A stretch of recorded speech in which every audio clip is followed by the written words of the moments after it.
Hello. I'm not doing anything. Am I still there? Can you hear me? No. Hello, hello, hello. Last time I heard music like that was on The Good, the Bad, and the Ugly in Hugo Montenegro. Remember that? Okay. Some of us will admit that we go back that far. Am I on now? Good. Hey, we just finished studying the greatest story ever told, the life of Jesus. And we studied that over the Christmas celebration season when we celebrated his birth. And the whole purpose, the whole story, the greatest story ever told, is the story about Jesus' life and his coming. And it's summed up pretty much in Isaiah, a Christmas passage, which says, "Unto us a child is born." Hey, I got good news for you. Unto us a child is born. But it's not only the greatest story ever told, it's the greatest message in the world. And the message goes on from Isaiah to say, "Unto us a child is born, and unto us a son is given." And the message was that God so loved us, just like we've been singing. God so loved us that he sent his son to die on the cross to pay the penalty for our sins. And through faith in him, we can have our eternal life secured. The greatest story ever told, the life of Jesus, and the greatest message, you're forgiven. Is that a good message? I need to hear that frequently. I don't know about you, but what a great message. And now Matthew gave us the greatest commission ever given to any humans alive. We call it the Great Commission. And it's on the first part of your outline, and it's Matthew 28:19. It's the end of the greatest story that has the greatest message in it, and it gives us the greatest commission. And it says this: "Therefore," after everything is said and done, "therefore, make disciples." By the way, let me get some grammatical on you today. In the Hebrew text, in the Greek text in this passage, this is the only imperative in the whole verse. You know what an imperative is? It's a command. And sometimes you read the translation, it looks like there's 4 or 5 imperatives, but literally there's only one imperative, there's only one command, and that command is make disciples. The rest of the verbals in this, the going, the baptizing, and the teaching, are circumstantial participles. Oh, that's so moving. Well, if you understand the significance of them, maybe it will grab you a little bit. Let me explain a little bit about what that means to us. That means that the central theme, that what Jesus is telling us to do, is to make disciples. Most of your translation will wrap that first participle, going, they'll wrap it into the imperative of make disciples, and therefore it comes across as an imperative too, because it's connecting our life with the mission that God given us to make disciples. Therefore, a good translation is go and make disciples, because they're wrapped together. Go make disciples. Now, and the first step of making a disciple is to baptizing them. Now, this is real important. Are you ready for further English lessons? I know you're so excited. Look, school has just started, and now we have, let me talk to you about the antecedents of pronouns. Baptizing them. Them refers to something that has already been mentioned, right? That it has to have an antecedent in order to understand it. If I say to you, Kathy is the best wife any man could have, I sure do love her. Who is the her referring to? Who? Kathy. Thank you. Obviously. Thank you, Emil. It has to. Now, if he says, make disciples, baptizing them, who is the them referring to? Thank you. You see, baptism doesn't make you a disciple. Do you get this? This is crucial. If we believe that the Word of God is inspired, then even this tense is important. Even this antecedent is important in how it's used. You see, baptism doesn't make you a believer. Believing makes you a believer. Baptism doesn't make you a disciple. Believing makes you a disciple. And listen, if you believe Jesus Christ died on the cross for you, whether you like it or not, you're a disciple. Some of you are real good disciples. Some of us we struggle in this area. But that's what a disciple is. Now, sometimes, and therefore, the first step of discipleship, of course, before anybody, what makes a person a disciple is faith in Jesus Christ. And once you come to faith in Jesus Christ, you are automatically a disciple. That's why you see our 6 points around the church a lot. About 2 years ago, I flew to Seattle to go to a Bible Tech conference, and I got stuck in Denver for 2 days in snowstorms. I got there for the last 2 sessions of my Bible conference because I was snowed in Denver. So I took my laptop and opened my Bible study software, and I wrestled with this whole idea of what a disciple is. What is this disciple supposed to look like? What is the central thing of a disciple? And so for nearly, for 38 hours, almost 40 hours, by the time I got on my plane to get out to the conference, I wrestled with this idea, and I came up with, studying the Bible, 6 descriptive phrases that describes what a disciple should be. And the first one is, a disciple believes. Okay? That's what makes you a disciple. If you don't believe, you're not a disciple. Second thing, a disciple, in response to believing and receiving God's love demonstrated on the cross, in response to that, you worship him. You turn back that love, and you love him back for how much he loved you. Then you belong to a body of people that worship God with you. And then you grow in your understanding of what God is like through scriptures and with other people. And then you use the gifts and the blessings that God has given you to serve other people in the church and out of the church. And then you, lastly, you share your faith with people that don't have it, because you too are to make disciples. It's this circle. Okay, now, who wants to tell me those 6 things in order? A couple of them can do it. Oh, they wrote them down. No, you got to do them from memory. Yeah, I'm sure you wrote them down. I talked to 7 people this week, every one of whom has been listening to me talk about this for 2 years, and not one of them could give me these 6 things in order. I'm not going to say who they are, even though one of them lives in the same house I do. She got closer than anybody else, by the way. But they're just hard to remember. When you hear them, you say, oh, yeah. So the B team, when I came back, the B team, Kevin and Derek and others, wrestled with this concept, and they came up with this wonderful 3-word phrase that captures the essence of what a disciple is. You know what that is. If you haven't heard it, you need to hear it. You will be hearing it. Love. Learn. Live. You see, you love God and you love others. That's the command. You learn from God and we learn from others. We live for God and we live for others. How many of you think you can remember that? Yeah. It's so much easier, isn't it, to grasp. And this is what we mean by what it is a disciple is, to describe a disciple. Now, Proverbs has an awful lot to say about this whole thing about discipleship. It's a fascinating book. Today, I want to look at loving God.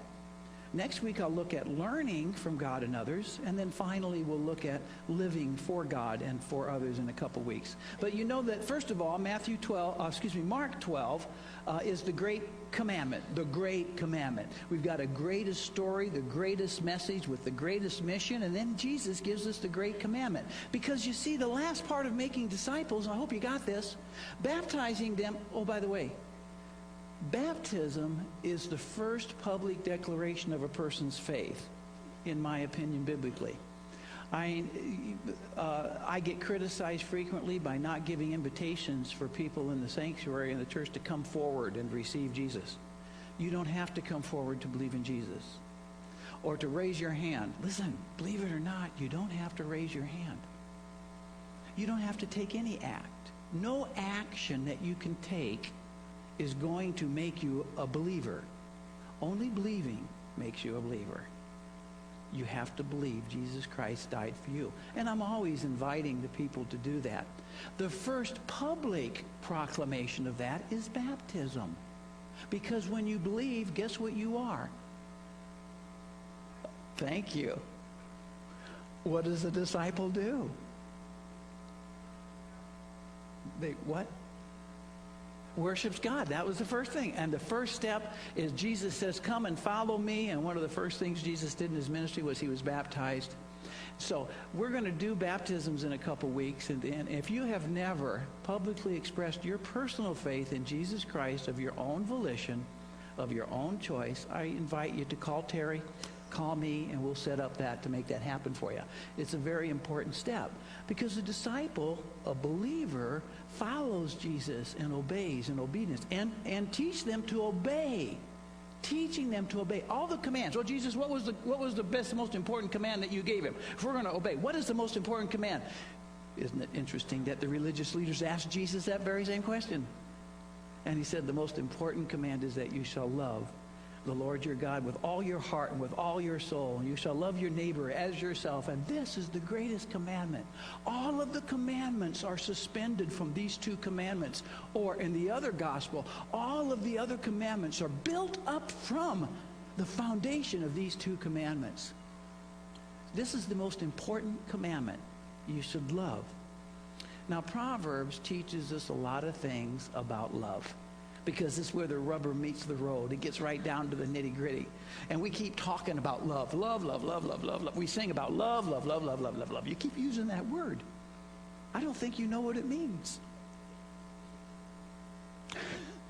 As Montego in Toya, the Spaniard says to Vicini, who keeps using the word inconceivable. Never mind. You keep using that word. I don't think it means what you think it means. And so we want to look at Proverbs today, and I want to suggest to you that Proverbs is talking to us about four very specific aspects of love. 3:3 says, let not steadfast love, and the important of that phrase is that recognition of the connection between steadfast love and faithfulness. Let steadfast love and faithfulness, do not let them forsake you. Implied there, you do not. You bind them around your neck. You write them on the tablet of your heart. You, the second person plural pronoun, is all the way throughout that text. It almost wears you out. You hear it so often in Proverbs. You are to do this. Jesus doesn't hold back anything in Mark and Matthew when he gives a great commandment, when he says, you shall love the Lord your God with all your heart and soul, mind, and strength. You shall love your neighbor as yourself. Who do you think he's talking to? Okay, yeah, I mean, who is he addressing? You. I mean, well, let me take the great commandment. Okay, put on your thinking cap with me for a minute, okay? Okay? Everybody go like this. Get your minds doing. Just stir your mind. Come on, wake up. Thank you. Okay, give me a thank you. You see, is he addressing your heart? No, because you are to love God with your heart. Is he addressing your mind? No, because you are to love God with your mind. Is he addressing your soul? No, because you are to love God with your soul. Is he addressing your body, your strength? No, because you are to love God with it. What is he addressing? You've heard me say from the pulpit 100 times, I am not me. You see, there's something more. I can think about what I think about. I can think about what I'm feeling. I can think about my passions and my desires. You see, there's something in here that's different than those things, and God addresses us, that part of us, you. The seat of your choices, the seat of your desires, of your loves, of the things that are most important to you. I don't know what it is. I mean, some people call it the immaterial part versus the material part. I don't know. There's a lot of argument and discussion about it. But whatever it is, God expects that part of you to control how you feel, control what you think about, control what your body does, control how you live your life. Whatever God is addressing to you is something he expects us, and he has given us, created us in the image of God with freedom and dignity to be human beings like him that can make choices above and beyond how I feel today. I can make choices above and beyond what I want for myself. You see, I have this control over it. And the world that we live in today says that you are what you are because of some genetic nature that you have. It points to the physical, chemical makeup of your mind, and that's the reason that you disrupt everything. It looks at the things that you eat and the way that you live and the way that you were socialized on why you shoot people in the public school systems or why you kill politicians. Do you see what I'm talking about? You see, that whatever it is, God expects us. God calls us, you and I, to take mastery. Just like he called Cain. Cain, won't you be received if you take mastery? But evil is crouching at the door wanting to have you. Do you see what I'm talking about? I don't have time for this, but 1,000 years before Christ, the book of Proverbs is all about wisdom. It's all about philosophia. It's about loving of wisdom, and it's going after the wise thing. Truth, it's a pursuit of truth, right? That's what this wisdom is all about. 1,000 years before Christ, if you were to read the history of philosophy, you'll run into the great philosophical thinkers, which like Thales and Anaximenes, Anaximander, Pythagoras, and all of these from the different Greek schools of philosophy, who began with where they were, began as a human being to find all truth. And they think, they call this inductive logic. This is so important. You see, they began from what their senses brought into them to discover truth, and it's called induction. They said, and they tried to figure out how the world came to be as it is today. How is the world what it is today? And Anaximenes, one of the early ones, and Thales says, well, it all evolved out of water, and all the life that we exist come from this system called water. You think evolution is new? It's ancient. You see, and while these Greek philosophers, 700, 800, and then followed with Socrates and Plato and Aristotle and others following later, all with inductive. Now, there's nothing wrong with inductive reasoning, by the way. We get a lot of truth, but only probability. Never absolute truth. Almost everything is probability studies with inductive logic. For example, the crow that tears open my trash can every Tuesday morning. I got a murder of crows out there, and they tear open my trash. All those 5 crows are black. I drive into the church parking lot here early in the morning, and those crows are black. Bob Trumbull has a whole bunch of crows that nest in the scene. Those crows are black. Oh, they're black, they're black, they're black, they're black. Oh, I got a truth. All crows are black. True? That's inductive reasoning. That's all it is. It's a scientific method in a lot, but scientific method is very limited, by the way, because you never have every example that's out there. It's only probability. Maybe there's a white crow somewhere. We don't know. But it's unreasonable to think so at this point, just like it's unreasonable to think there's life on the moon. It's unreasonable to think that. Because all of the studies show you that it's not there. When we went there, there wasn't any. Or here's another example. Robins have wings and are feathered, and they can fly. Doves have wings and feathers, and they can fly. Right? Okay? Crows have wings and feathers, and they can fly. Penguins have wings and feathers. Wait a minute. They can't fly. Oh, there goes that. You'd be stunned at how many of the hypotheses are thrown out the window with further research for inductive reasoning. But while all of the wisdom of the world is trying to understand the world, starting from themselves, the Jews have been given irrevocable, absolute truth. In the beginning, God created.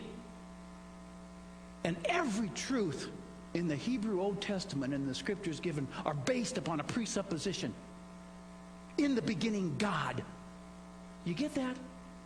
And then reality is deduced from that absolute fact. God created the world. You want to know how the world came? God created it. And therefore, man is under God. And fear of the Lord is the beginning of wisdom. And one of the major problems in our world today is that we can't say, in the beginning, God created. George Barna's 2010 Christian Statistics issued just this last week say of his 6 megatrends, the first megatrend is that in the public, political, educational, philosophical environment, social environment, Christianity is invisible today.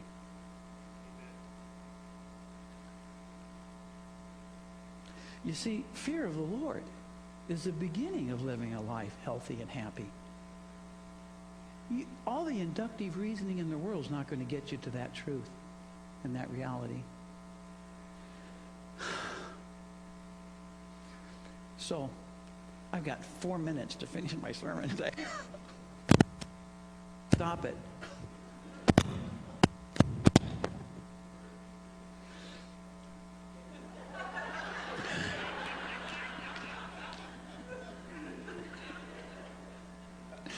I missed it? Yeah, okay. A disciple is someone who loves God and loves others. Let me tell you what Proverbs teaches us about love. Love is a choice. Get wisdom.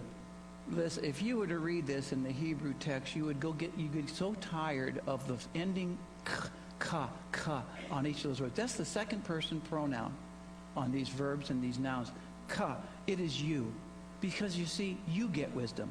You're responsible for your knowledge and your understanding. You get wisdom. You get insight. You do not forget, and you do not turn away from the words of my mouth. You do not forsake her, and she will keep you. You love her, and she will guard you and protect you. Love wisdom like a sweetheart. Make her a beloved member of your family. It talks about a decision to an action. And by the way, love is a choice. It's an action you choose to make. It's not an emotion. You see, it's something that you have. Your heart is something that you can control. And you are told to act in a behavior in a particular way. Love is a choice. But love is not only a choice, and we've talked about this a little bit. Number 2, love is a command. Whoever covers an offense seeks love, but he who repeats a matter separates close friends. Now, you may wonder, what in the world does that have to do with a command? But it's talking about, by the way, if you were to translate this verse, I believe it goes like this. Whoever overlooks a wrong done to himself is one who is maintaining a loving relationship, but him who has to hit back, him who has to repeat a wrong and give it back to somebody else, they separate. You ruin relationships. You know, we live in a world where we always want to hit back. You know, don't you feel that? The manly thing to do is that you can hit harder than the person that hit you, right? You can knock it down, you know? That is totally unbiblical, and it's totally unmanly. Real heroes in our world are those that do what they're supposed to do even when it hurts. Those that do what they're told, what they're called to do by a legitimate authority. Those are the real men. Real heroes. We talked about that a couple weeks ago. But Jesus gives us this demonstration, by the way, about how we are to love and who we are to love. We are to love, he goes as far to say, we are to love our enemies. If somebody slaps you on the cheek, boy, you nail them, I'll show them, right? If someone wants to take your shirt, you just rip the clothes right off of them, you show them, right? No, do you see what love is that one that overlooks those things. You see, if we're left to find the truth about love inductively, you will never find it because there's no evidence of it in the world out there. That's why God had to send his son, Jesus Christ, into the world to show us what he wanted, what it looked like. God so loved you and I that he sent his son to die for us on the cross. And then he said, pick up your cross and follow me, disciples. Didn't he? This is what I want. This is what love looks like. You can wrap it in anything that you want. But if it's not sacrificial, it's not biblical love. It's a command. It's the most unnatural thing in the world. You'll never see it out there in the world. Let me skip down to number 3. Love is a constant. Love is not only a choice and a command, it's a constant. How many of you know Romans 8:28, 29? Oh, boy. I thought everybody knew that one. We know, it says, we know God works all things together for good for those who love the Lord, right?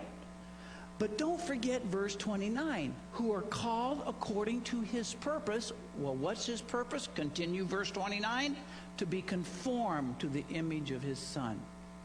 What exactly does that look like? Look at the cross. What is the greatest command? Jesus, what's the greatest command?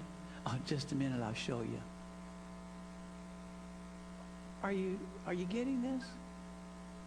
The central thing. And yet we focus on all the wrongs. I want my rights. And if I don't like the way things are going, I'll pull out my gun and I'll go to school. If I don't like the way the politicians go, I'll pull out my gun and I'll kill 14 people. Did you read that this morning? See, in the beginning, God is what we need to teach. And we need to explain the deductive truth that you are made for a purpose. And all the pain that you go for has a purpose. Nothing that you suffer is purposeless. It's designed to help you, to make you more like Jesus Christ. Even the little things. When the light turns red. I had lunch with a guy a couple weeks ago, some time ago, and I sat across from him drinking coffee, and he had a nose hair sticking all the way out. What do you think I looked at? What do you think I focused on?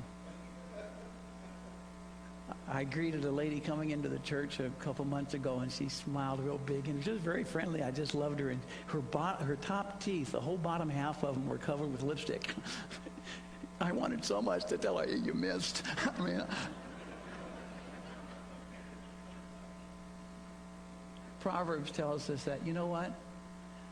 It's better to live in a closet with a crust of bread than in a palace eating steak with somebody who's always pointing out the nose hairs. That's in the Hebrew. You have to study Hebrew.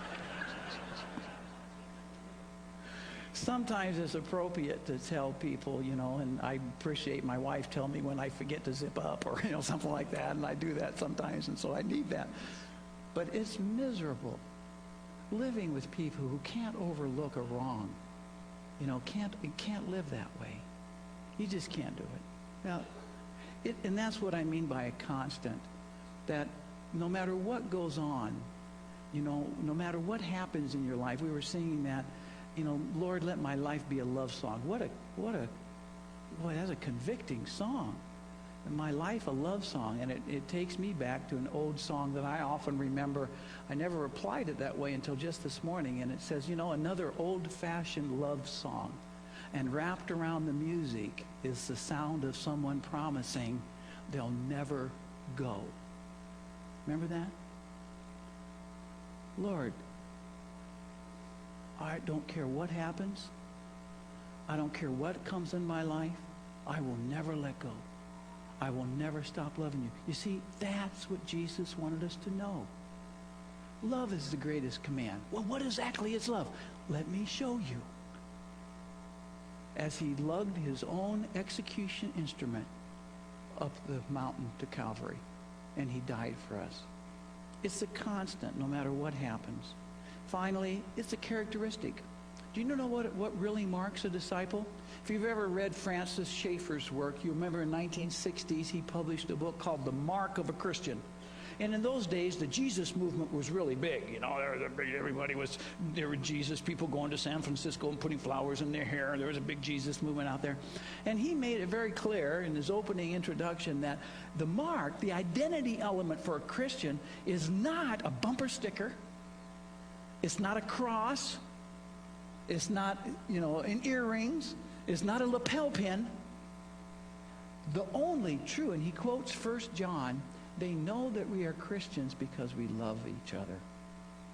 What is love? Jesus says, come follow me, I'll show you. Oh, but pick up your cross and follow me. I'm going to show you what love looks like.